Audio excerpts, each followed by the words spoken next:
हर हर महादेव साथियों, मेरा नाम निखिल जादव है और ये बैंकों का मायाजाल सीरीज़ का चौथा भाग है। अगर आपने पिछले 3 भाग नहीं देखे हैं तो डिस्क्रिप्शन में लिंक दिया हुआ है, आप जाके देख सकते हैं। साथियों, हमने अपने जो 3 पार्ट हैं उनमें से दूसरे और तीसरे पार्ट में थोड़ा थोड़ा सस्टेनेबल डेवलपमेंट और न्यू वर्ल्ड ऑर्डर के बारे में बताया था कि कैसे आपको कंट्रोल किया जाएगा, कि आपकी जो ज़रूरतें हैं उनको बांध के, एक सीमा के अंदर बांध के आपको कंट्रोल किया जाएगा। तो आज हम इस चौथे पार्ट में हम उसको डिटेल में आपको बताने जा रहे हैं। तो ये जो सस्टेनेबल डेवलपमेंट है यह यूनाइटेड नेशन के द्वारा चलाया हुआ एक षड्यंत्र है। वैसे यूनाइटेड नेशन को चलाने के पीछे जो लोग हैं वो हमारे दूसरे और तीसरे पार्ट में आप देख सकते हैं कौन लोग हैं। तो यूनाइटेड नेशन के द्वारा ये दुनिया को दिखाया गया है कि सस्टेनेबल डेवलपमेंट नाम की कोई चीज़ है और इस के ज़रिए हम पूरी दुनिया को अच्छा, आसान और सुखमय बना सकते हैं लोगों के रहने के लिए, ऐसा यूनाइटेड नेशन का कहना है। पर ये जो सस्टेनेबल डेवलपमेंट है इसके पीछे जो षड्यंत्र है वो है न्यू वर्ल्ड ऑर्डर लाने का, एक नई विश्व व्यवस्था लाने का, जिसमें कि हमारी पूरी दुनिया की, मतलब सभी देशों की एक सरकार बनाई जाए, एक मुद्रा बनाई जाए। तो इसमें जो सस्टेनेबल डेवलपमेंट है इसमें कुछ गोल्स रखे गए हैं हमें दिखाने के लिए अच्छे कि भाई आपको क्या क्या मिलेगा अच्छा, तो आपको लगे कि भाई सस्टेनेबल डेवलपमेंट है ये बहुत अच्छी चीज़ है और हमें भी इस सस्टेनेबल डेवलपमेंट नाम की जो चिड़िया है इसके साथ उड़ना चाहिए।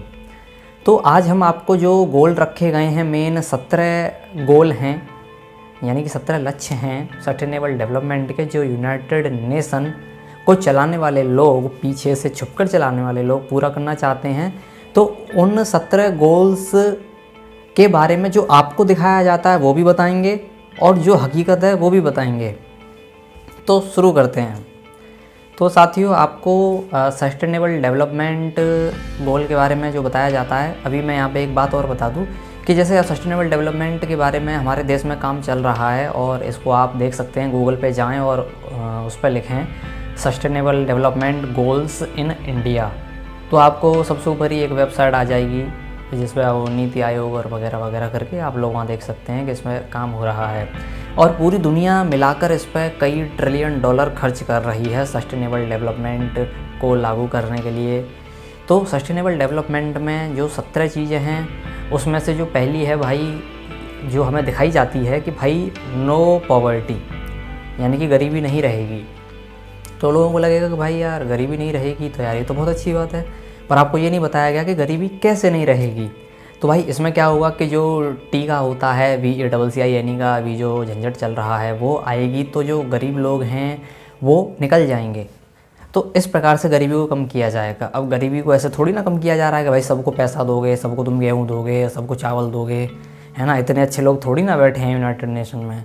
तो टीकाकरण के जरिए इन लोगों को हटा दिया जाएगा क्योंकि ये लोग किसी काम के नहीं हैं, ऐसा वो लोग मानते हैं। ROTHSCHILD और ROCKEFFER,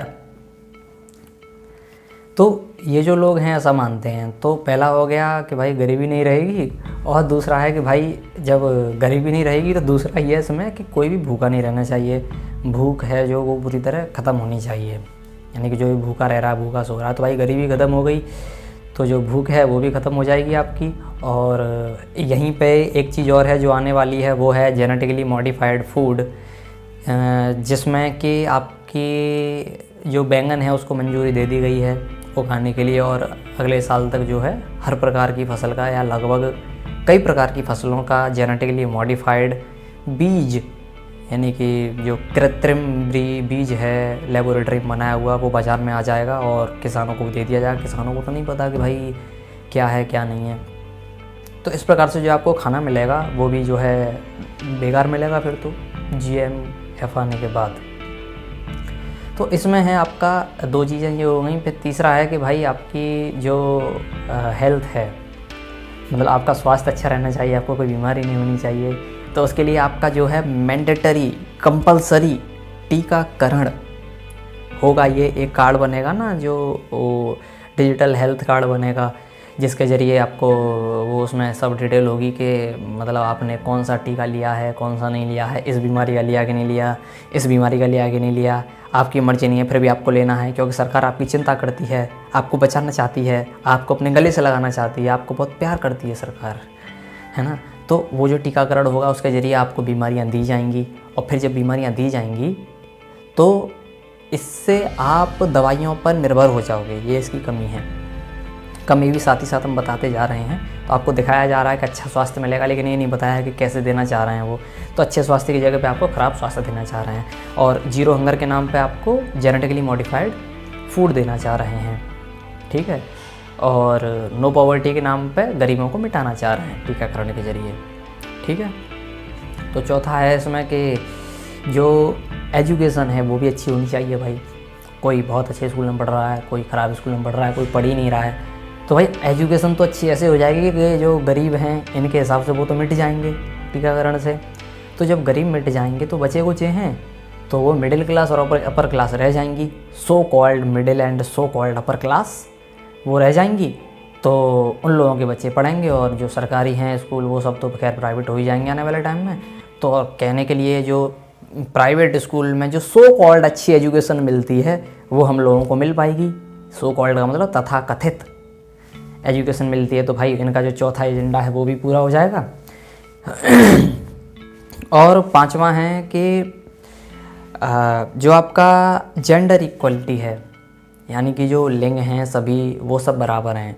इसमें पुल्लिंग, स्त्रीलिंग और जो किन्नर होते हैं कि भाई ये सब लोग बराबर है। इसमें कोई वैसा नहीं है कि आप ऐसे ये बड़ा है ये छोटा है। तो जिसमें कि दो षड्यंत्र हैं, जैसे कि एक गे एजेंडा को प्रमोट किया जा रहा है मूवीज़ के ज़रिए, गानों के ज़रिए। उसमें जैसे लड़कों को लड़कियों के कपड़े पहना के दिखाए जाते हैं। एक शो भी आता है वो उसमें हाँ हाँ हंसते रहते हैं, जो जिसका मुकेश खन्ना जी ने जो है विरोध भी किया था, कहा था कि वो उसके समर्थन में नहीं है। तो वो शो में भी इस प्रकार की चीज़ें दिखाई जाती हैं कि गे एजेंडा का प्रमोशन हो रहा है, और एक ये षड्यंत्र चल रहा है इसी के पीछे, इसको बढ़ाने के लिए, जेंडर इक्वलिटी को बढ़ावा देने के लिए, इसको पूरी तरह समाज में स्थापित करने के लिए। एक तो गे एजेंडा और दूसरा है महिला सशक्तिकरण, सो कॉल्ड महिला सशक्तिकरण। असली वाला थोड़ी ना, महिला कमज़ोर कब थी जो उसको सशक्त किया जा रहा है, ठीक है। अब वो महिलाओं का वो है अपना कि वो क्या सोचती हैं इस बारे में। तो वैसे ये है कि महिला सशक्तिकरण के नाम पर बेचारी महिला को ये बताना कि भाई देखो तुम जो है छोटे कपड़े पहनोगी या आधी रात को बियर बार में जाओगी, तो ये मतलब एक महिला के सशक्त होने की निशानी है। तो इससे ब्रेन वॉश किया जाता है, एक बहुत बड़े ग्रुप ऑफ पीपल का, एक बहुत बड़े झुंड का ब्रेन वॉश किया जाता है, और उनके दिमाग में वो ठूसा जाता है जो वो ठूसना चाहते हैं। तो इसमें है जेंडर इक्वलिटी। तो इसका हमने नुकसान आपको बता दिया कि भाई जब इस प्रकार से जो गे एजेंडा है तो भैया सब गे बनना ही पसंद करेंगे फिर तो फिर इसमें है अगला कि भाई क्लीन वाटर, यानी कि साफ़ पानी आपके पीने के लिए होना चाहिए। तो साफ़ पानी कैसे मिलेगा पीने के लिए कि देखो भैया वैसे तो वाटर लेवल कम हो रहा है भैया। पहले तो उन लोगों ने टेक्नोलॉजी का विकास करके आपके हाथ में एक सबमर्सिबल मशीन घुसा दी, आपके हाथ में दे दी, और आपके घर में घुस गई वो, और आप धुआंधार बटन दबाया और खूब पानी फैला रहे हो। और 100 बाल्टी से तो आपकी 4 रुपये की गाड़ी धुलती है, 50 बाल्टी से आपकी मोटरसाइकिल धुलती है ना। जैसे कि मतलब आपसे ज़्यादा ज़रूरी आपकी गाड़ी है भाई, 100 बाल्टी आप कितने दिन चलाओगे। तो भाई पानी का लेवल हो गया कम। अब आपको ये कहा जाएगा भैया एक कानून आएगा कि सबमर्सिबल और हैंडपम्प आप जो है घर में नहीं लगा सकते, जो नल होते हैं वो भी, और कुएँ तो कह रहे ही नहीं। तो आपको जो है बोतल का पानी पीना पड़ेगा, वो साफ़ आएगा। तो यही है कि फिर आपको वो पानी भी जो है पैसों से मिला करेगा। अभी वैसे कुछ समय पहले एक था नेस्ले का CEO, उसने बयान भी तो दिया था कि ये भाई ह्यूमन राइट नहीं है, पानी इसको प्राइवेट होना चाहिए। तो वो कह रहा है तो इस प्रकार से मतलब पानी को प्राइवेट किया जाएगा, तो आप पानी नहीं पी सकते, और कुछ दिन बाद ये हो जाएगा, देख लीजिएगा आप। और ये कह के होगा कि भैया पानी की कमी है और आप लोगों के सबमर्सिबल उखाड़ने का कानून आ गया। तो इस प्रकार से आपको पीने का पानी मिलेगा, और वो भी लिमिटेड होगा। भैया पैसा दो जितना आपको लेना है, और एक लिमिट तक ही भैया आप ले सकते हो भैया, क्या कहते हैं। तो इसमें 7वां पॉइंट है कि भाई लो कॉस्ट एनर्जी, यानी कि आप जो एनर्जी खर्च करोगे, बिजली है और आपके जो वाहन हैं, इनमें जो एनर्जी कम खर्च हो, तो इसके लिए ऐसा होगा कि आपके जो प्राइवेट व्हीकल हैं, आपकी मोटरसाइकिल हैं, आपकी कार हैं, वो आपसे ले ली जाएंगी। आप कार और मोटरसाइकिल घर में नहीं रख सकते, क्योंकि ये जो है एनर्जी की आप अलग अलग खपत करेंगे। एक अकेला आदमी 4 पहिए गाड़ी में चल रहा है, क्या मतलब है इस बात का, ये कहकर तो वो लोग इसकी जगह पर पब्लिक ट्रांसपोर्ट लगाएंगे। जैसे एक खबर मैंने पढ़ी थी कि भाई अमेजन कंपनी जो है 2025 तक भारत में 10,000 टेर्री जो होती हैं ऑटो रिक्शा जैसी, वो टेर्री चलाना चाह रही है। तो ये मतलब आपका पब्लिक ट्रांसपोर्ट आप इस्तेमाल करें, जिससे कि मतलब एक ही वाहन में और कई सारे लोग आ जाएं, जिससे कि आपका पॉल्यूशन कम हो। और वो भी जो प्राइवेट बस होंगी वो भी आपकी बिजली से चलने वाली होंगी, ऐसा उनका प्लान है, क्योंकि पेट्रोल डीजल तो ख़त्म हो जाएगा आने वाले समय में। तो आप वाहन नहीं रख सकते भैया, अपना खुद का पानी नहीं पी सकते, वो भी आप पैसे से लेना पड़ेगा, ठीक है। और आपका जो वर्क है, मतलब अच्छा काम हो, अच्छी ग्रोथ हो सबकी, तो सबकी ग्रोथ को ध्यान में रखने के लिए पैसा भी ज़रूरी होता है। तो सबको एक फ़िक्स इनकम दी जाएगी। अब इनकी जो बड़ी बड़ी कंपनियां चलेंगी इन लोगों की, जैसे अमेजन चलेगी, फ्लिपकार्ट चलेगी, जो वॉलमार्ट के अंदर आती है, और माइक्रोसॉफ्ट चलेगी, तो इनमें काम करने के लिए गुलामों की भी तो आवश्यकता होगी। तो आप लोगों को एक फ़िक्स सैलरी पे, लिमिटेड सैलरी पे आपको मतलब काम दिया जाएगा। गुलामों को तो कुछ भी दे दो, उसमें क्या है। तो आपको एक फिक्स सैलरी मिलेगी, जिसमें आप इतने सारे टैक्स भर भर के पूरी ज़िंदगी आपकी निकल जाएगी, और इतनी सारी दवाइयाँ खा के और इतने सारे टीके लगवा के और आपके शरीर में खून की जगह टीके घुस जाएंगे। तो समझ में आ रहा होगा, जो पुराने लोग हैं उनको तो समझ में आ रहा होगा, नए लोग हैं उनको आ जाएगा। तो फिर इसमें है कि भाई आपकी जो इनकम है वो फिक्स हो जाएगी। और फिर इसके बाद है आपका जो बिज़नेस हैं, आपके सभी छोटे छोटे बिज़नेस। इसमें है कि भाई जो बिज़नेस सेक्टर है उसको भी अच्छा किया जाए। तो उसके लिए ये है कि आपका जो छोटे छोटे बिज़नेस हैं, तो वो क्या करते हैं कि बड़े बिज़नेस का मार्केट ख़राब करते हैं। मतलब छोटे बिज़नेस हैं भाई, अब आप पड़ोस की दुकान है, कोई फलाने शर्मा जी की दुकान है, तो वहाँ से भी आपने चीनी ले ली 40 रुपये किलो, है ना। तो आपने अमेजन से तो मंगाई नहीं ऑनलाइन चीनी, वही चीनी 80 रुपये किलो पैक होके आ रही है, तो भैया अमेजन वाले का तो नुकसान हुआ ना। तो भाई ये छोटे व्यापारी हैं, ये बड़े व्यापारियों के काम में टांग घुसाते हैं। तो फिर ये छोटे व्यापार हैं, इन्हें ख़त्म किया जाएगा, जो कि किया जा रहा है। ये षड्यंत्र के तहत ये जो है बंद कर दिया था घरों में। तो छोटे व्यापारों को काफ़ी धक्का लगा।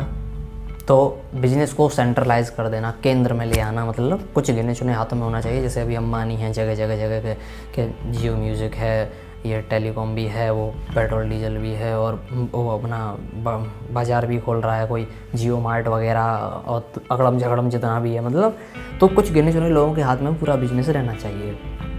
तो ये मतलब इसके अंदर आता है आपका सस्टेनेबल डेवलपमेंट है इसके अंदर। और फिर इसमें जो अगला पॉइंट आता है, 10वां पॉइंट है, वो है equality in religion and income. तो इनकम में इक्वलिटी कैसे आएगी कि आपको फिक्स इनकम हो सब लोगों की लगभग बराबर। तो और रिलीजन में इक्वलिटी कैसे आएगी कि या तो सब लोग गले मिल जाएं अलग अलग रिलीजन के, या फिर एक ही रिलीजन बचे। तो अलग अलग रिलीजन के तो कभी गले मिल नहीं सकते, तो उसका तो एक ही रास्ता है कि भैया एक ही रिलीजन बचे। तो उन्हीं का एक रिलीजन होगा जिसे वो लोग शैतानी धर्म कहते हैं, जिसमें वो शैतान की पूजा करते हैं, वो ऐसे अजीब से साइन बनाता है ऐसे करके। और तो एक ही धर्म होगा तो सब हंसी खुशी आराम से रह पाएंगे। तो इसका जो बाहर वाला पक्ष सुनने में तो कितना अच्छा लगता है कि भाई धर्म में और पैसे में सब बराबर हो जाएंगे, कोई ऊंच नीच नहीं है वो। लेकिन बैक साइड में तो ये है ना कि भैया आपको शैतानी धर्म कबूल करना पड़ेगा। कबूल है जी, कबूल है, शैतानी धर्म कबूल है। तो भैया शैतान तुम्हारा भगवान बनेगा, फिर उसकी पूजा करनी पड़ेगी। फिर उसमें अगला पॉइंट है 11वां कि भाई अच्छे शहर होने चाहिए। वही शहर हैं, कहीं वो पानी भर गया बारिश में, कहीं नाला रुका हुआ है, कहीं बदबू मार रही है, कहीं कूड़ा भरा हुआ है। ऐसे तो शहर हैं, जगह जगह टेढ़े मेढ़े हैं शहर, टेढ़ी मेढ़ी सड़कें हैं, ख़राब सड़कें हैं। तो भाई सारे गांव, सारे शहर को ध्वस्त करके 93 बड़े शहर बनाए जाएंगे, जिसमें दुनिया की जो बची हुई जनसंख्या होगी टीकाकरण के बाद, उसको उसमें ठूसा जाएगा। ऐसे करके गांव से लोगों को निकाला जाएगा कि भाई आओ आओ शहरों में हम तुम्हें सुविधाएं दे रहे हैं, आ जाओ। तो गांव के लोग जो लालच में, क्योंकि लालच बुरी बला है और लालच में आदमी मारा जाता है, तो मारा भी जाएगा। तो लोग लालच में जल्दी जल्दी गांव से पलायन करके आ जाएंगे, गांव पूरे खाली हो जाएंगे भारत में। जो कि ये इसमें ही आता है सस्टेनेबल डेवलपमेंट गोल के अंदर। तो अच्छे शहर होने चाहिए, तो अच्छे शहर में तो या तो पुराने शहरों को सुधार दो, तो उसमें तो बहुत खर्चा आएगा, या फिर अलग से कुछ लिमिटेड बढ़िया शहर बना दो। तो पुराने को मॉडिफाई करके ऐसे करके पूरी दुनिया में 93 होंगे, ये भारत में नहीं, जिसमें पूरी दुनिया की जनसंख्या को मतलब ठूस दिया जाएगा। मेगा सिटी बनाए जाएंगे, बड़े शहर। 50-60 करोड़ जनसंख्या को आराम से 93 मेगा सिटीज़ में ठूसना कोई बड़ी बात नहीं है।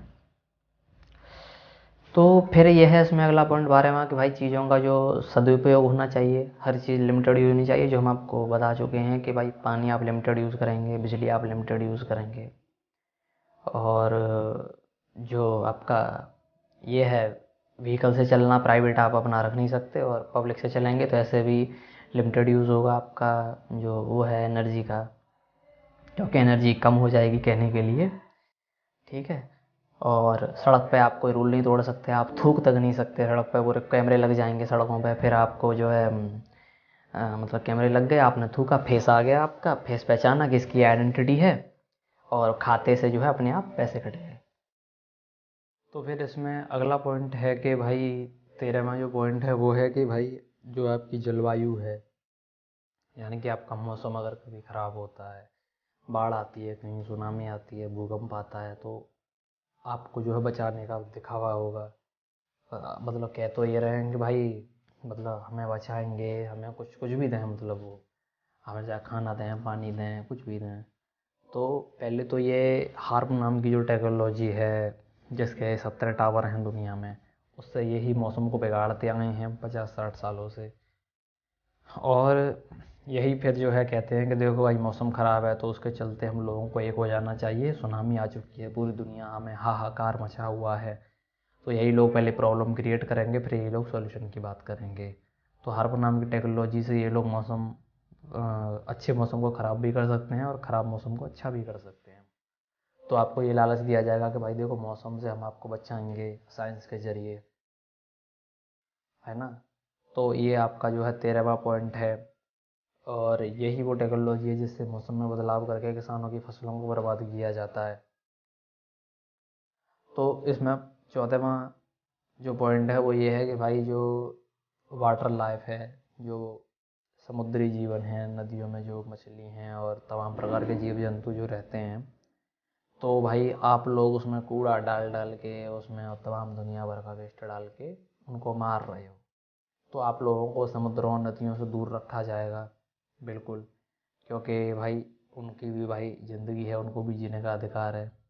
वो बात अलग है कि अभी फ़िलहाल इस टाइम पे उनकी कंपनियां वहाँ पे वेस्ट डाल रही हों नदियों में, तालाबों में और आपका समुद्रों में, तो नहीं, लेकिन आप नहीं डाल सकते ना भाई, आप तो गुलाम हो ना, तो आप नहीं डाल सकते, तो आपको दूर रखा जाएगा। तो ये देखने में बड़ा अच्छा लगता है कि चलो भाई वो भी जीव जंतु हैं, लेकिन इससे ये है ना कि आप नदियों समुद्रों से बिल्कुल दूर रहोगे, और इसमें कुछ होगा उनका अपना मतलब। और इसमें अगला है कि भाई 15वां जो पॉइंट आता है वो है कि ज़मीन पे जो लोग रह रहे हैं, मतलब यानी कि जो जंगल हैं, जंगली जीव जंतु हैं, उनको भी बचाया जाएगा। बचाया ऐसे जाएगा कि भैया आपको जंगलों से, मैंने बताया ना कि गाँव के सब लोगों को, छोटे छोटे शहरों के लोगों को 93 बड़े मेगा सिटीज़ में शिफ्ट कर दिया जाएगा। तो जंगल एक तरफ और इंसान एक तरफ। तो इस प्रकार से मतलब जंगली जीवन को बचाने की ये लोग बात कर रहे हैं। तो वैसे वो बात अलग है कि भाई अपने फ़ायदे के लिए, मतलब खाल उतारने के लिए जंगली जानवरों की जो महंगी बिकती है,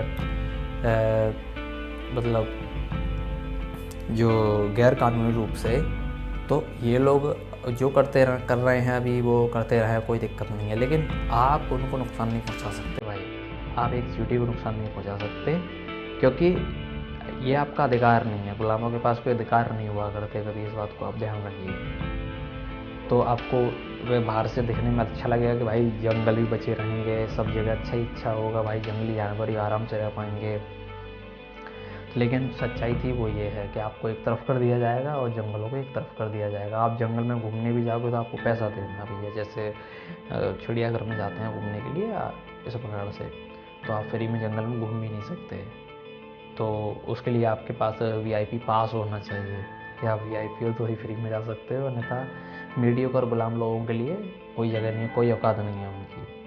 और जो कानून है, जो न्याय व्यवस्था है, वो भी अच्छी हो जाएगी, ऐसा वो लोग कह रहे हैं सस्टेनेबल डेवलपमेंट। और वो कैसे अच्छी हो जाएगी इनके हिसाब से कि भाई जब पूरी दुनिया की एक ही वो हो सरकार, एक ही सेना हो, एक ही व्यवस्था हो, जो मुद्रा व्यवस्था है, तो जाहिर सी बात है जब एक ही कानून होगा सबके लिए तो सब इक्वल हो जाएंगे लोग, तो इससे मतलब न्याय अच्छा होगा ना, कोई प्रॉब्लम होने पे लोगों को लगेगा कि यार ये भी अच्छा है, लेकिन ये भी बताया कि वो अच्छा मतलब कैसे करेंगे इसको, कानून को सबके लिए अच्छा मतलब कैसे करेंगे, तो वैसे करेंगे वन वर्ल्ड गवर्नमेंट। तो भैया एक जो है सरकार बनेगी पूरी दुनिया की और वही लोग सरकार चलाएंगे, जिसमें कंपनियां सरकार चलाएंगी, लोग नहीं। तो ये जो आने वाले समय में जितनी भी पार्टी हैं दुनिया में, प्राइम मिनिस्टर हैं, प्रेसिडेंट हैं, सब खत्म कर दिए जाएंगे, मतलब इनकी पोस्ट खत्म कर दी जाएगी। ऐसा कुछ नहीं हुआ करेगा और आप लोग जो है वोट भी नहीं दे सकते, क्योंकि वोट वाला सिस्टम खत्म हो जाएगा हमेशा के लिए जब वन वर्ल्ड गवर्नमेंट बन जाएगी। ये इसकी काली सच्चाई है पीछे की। और ये है कि भाई इसमें सस्टेनेबल डेवलपमेंट में जो आखिरी पॉइंट है वो है कि सभी देशों से तालमेल बना के रखना। तो तालमेल बने रहने से ये है कि आने वाले समय में ये सभी देशों की सीमाएं हैं उनको ख़त्म करके सभी देशों को एक कर पाएंगे, तभी जो 16वां पॉइंट है एक सरकार बनाने का वो पूरा हो पाएगा। तो वो इस प्रकार से जो है एक सरकार बनेगी जब सभी लोगों के संबंध अच्छे रहेंगे सभी देशों के बीच में, और जिससे नहीं है तो उसके लिए युद्ध है भैया, क्योंकि युद्ध की कंपनियां भी उन्हीं की हैं, मतलब हथियारों की कंपनियां, तो उन्हीं का फ़ायदा है, तो वो तो युद्ध भी करेंगे। और जो प्यार से मानेगा उसको प्यार से, और जो डंडे से वो डंडे से, युद्ध से वो युद्ध से, जो लालच से मानेगा वो लालच से। तो ये है साथियों सस्टेनेबल डेवलपमेंट और न्यू वर्ल्ड ऑर्डर, नई विश्व व्यवस्था की जो कहानी है। तो इस कहानी के पीछे भी वही लोग हैं जिनकी हम पिछले 3 वीडियो में बात करते आए हैं, इसी सीरीज के 3 वीडियो जो हैं। तो वो जो फैमिली है, अगली वीडियो में हम उस फैमिली के जितने भी बिज़नेस चलते हैं दुनिया में उस सब के बारे में बताएंगे कि वो लोग कौन कौन से बिज़नेस करते हैं, ROTH SCHILD, तो वो आदमी कितने बिज़नेस करता है, जिसमें एक प्राइवेट बैंकिंग तो मेन है ही, और भी हैं दुनिया भर के। तो ये है साथियों, आप लोगों की आँखें जिनकी खुल गई हैं अच्छा, जिनकी नहीं खुली हैं उनकी खुल जाएंगी, ऐसी बात नहीं है, तो देर सवेर सभी खुल जाएंगी हमें। तो बस इस वीडियो में इतना ही था साथियों, और अगली वीडियो में हम उस आदमी के सभी जो बिज़नेस हैं उसकी सूची लेकर आएंगे आपके सामने। हर हर महादेव।